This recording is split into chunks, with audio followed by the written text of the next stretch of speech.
segment today. My producer Stephen White caught up with Zoe Simmons. She's a graduate of University of Wollongong. She came out with a Bachelor of Journalism with distinction and minored in philosophy.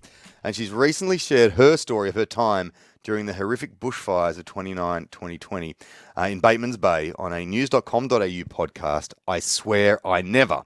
It's a podcast that's hosted by Nina Young and Beck Day. It brought up some memories for himself, which he mentioned to Zoe, this is Stephen, and started by asking what the day was like for her.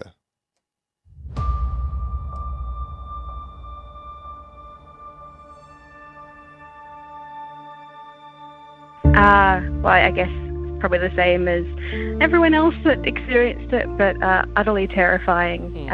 You just don't think it's something that you'll ever see. The sky just goes red and black, and you can't even see because the ash was swirling in your eyes. And I meant what I said when I said it was apocalyptic, which is actually something that was used by a heap of news outlets after I posted some videos about that at the time.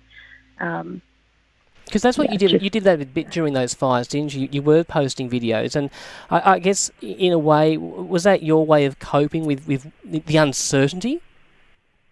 Yeah. Well, I mean, when the fires hit on New Year's Eve, I was just shocked, and I just wanted to do anything that could help. And I can't fight fires, so I decided to put my journalism to good use and report what I was seeing, report where was safe, and what I was hearing from the firefighters around me. And, at least with the fires near me being so out of date, I figured that I'd be able to help or at least shed some light onto what we're experiencing. Because I remember news crews couldn't actually get into where we were because the roads were blocked. But, I just wanted to do anything that could help, really. And how did you find yourself sharing your story on this podcast? I actually know Beck and Nina from when I used to write for news.com.au. So they used to be some of my commissioning editors. So when they approached me last year to ask if I wanted to share my story in their podcast, and I was like, oh my gosh, yes, thank you so much for thinking of me. Especially helps given I'm trying to pitch a book to agents and publishers. So, look at me, I can get promotions. And I'm going to actually talk to you very soon about that book. But was it difficult for you to actually have to tell the story again, and knowing that so many people were going to be listening to it? I mean, it was definitely nerve-wracking, and I felt a lot of pressure that I wanted my words to, I guess, be reflective of others' experiences and that notion that we feel like we're being forgotten. So it was rather scary, but I have actually shared my story a fair few times now, including writing it in my book. And I was on an episode of the BBC's World's Deadliest Weather on the Bushfires. Wow. So I've kind of spoken about it enough now that it doesn't hurt quite so much, but I did get a bit teary in some of the emotional bits, as you do. Now, I've messaged you before, of course, that you are a UOW graduate. How did you find yourself in Bateman's Bay?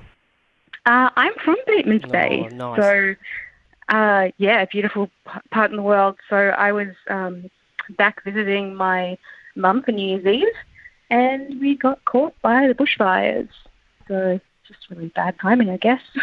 And were you there for the start of the bushfires?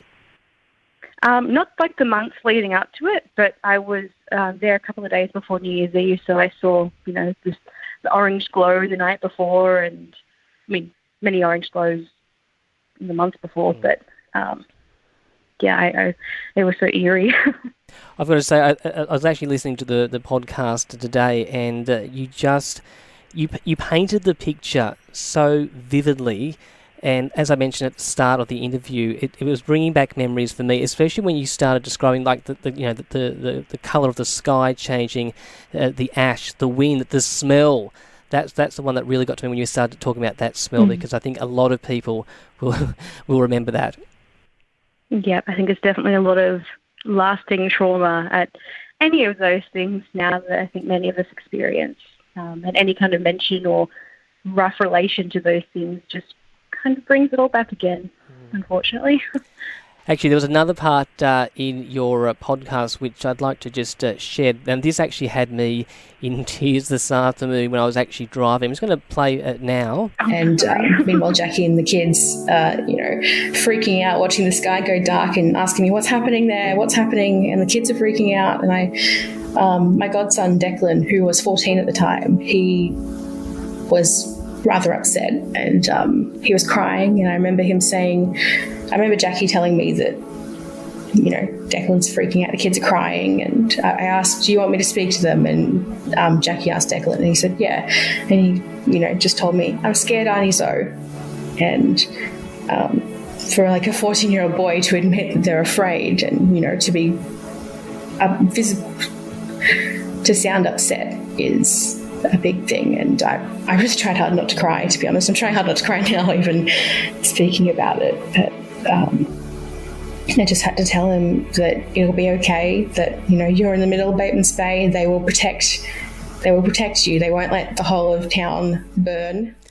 Wow, Zoe, as I said, that just had me in tears this afternoon. How is your nephew going, your godson?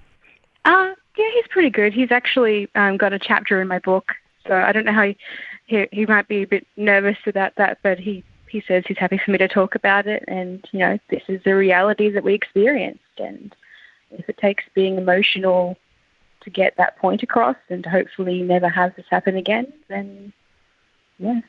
And tell me about this book that you're writing, because I believe it actually features the South Coast. Yeah, it's actually all about the South Coast.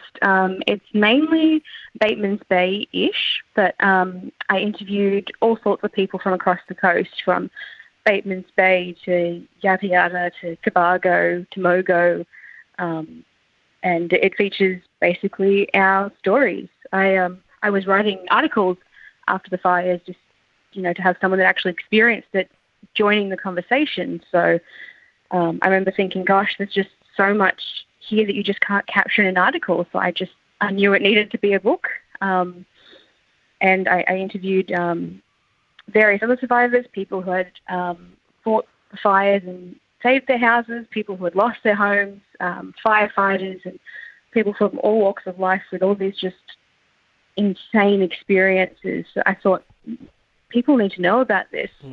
So I mixed those stories with my own of reporting as a freelance journalist on the ground, and I think it's a very powerful book. I really hope I can get it into the world.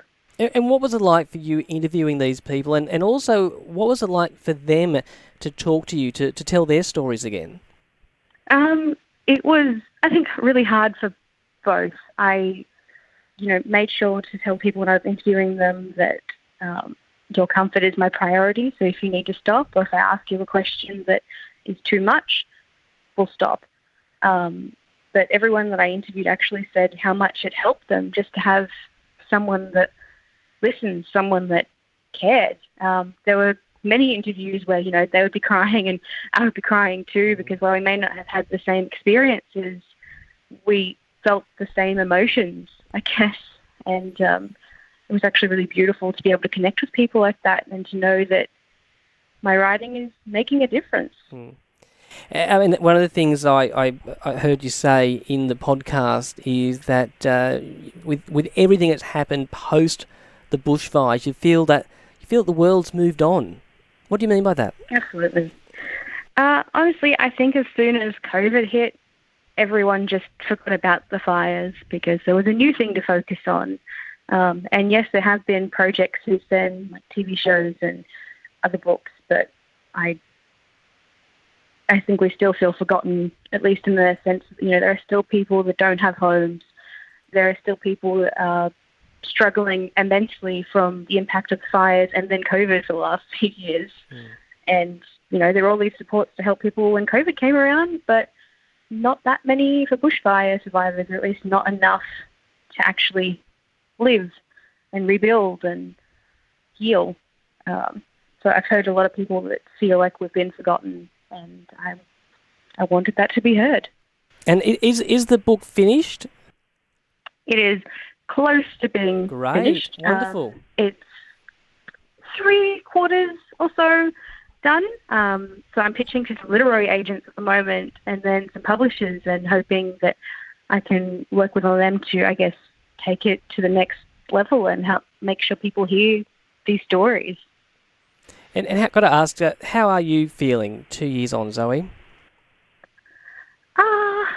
I mean, it does still impact me a lot. I think, like many people, I have a lot of PTSD responses to things, any kind of smoke, siren, helicopter, plane, anything like that kind of transports me straight back into it. I think the more time passes, the more I get kind of anxious about it because I'm like, oh, time's passing. I should be better, or I should have gotten these stories out in the world by now. And so that is quite stressful, but I am at least hopeful that people care. Oh, wow. Zoe Simmons chatting to my producer Stephen White about her experience during the 2019-2020 bushfires on the podcast I Swear I Never. Really powerful stuff. And look, if this chat has brought up any memories, don't forget Lifeline is available on 13 11 14. Coming up to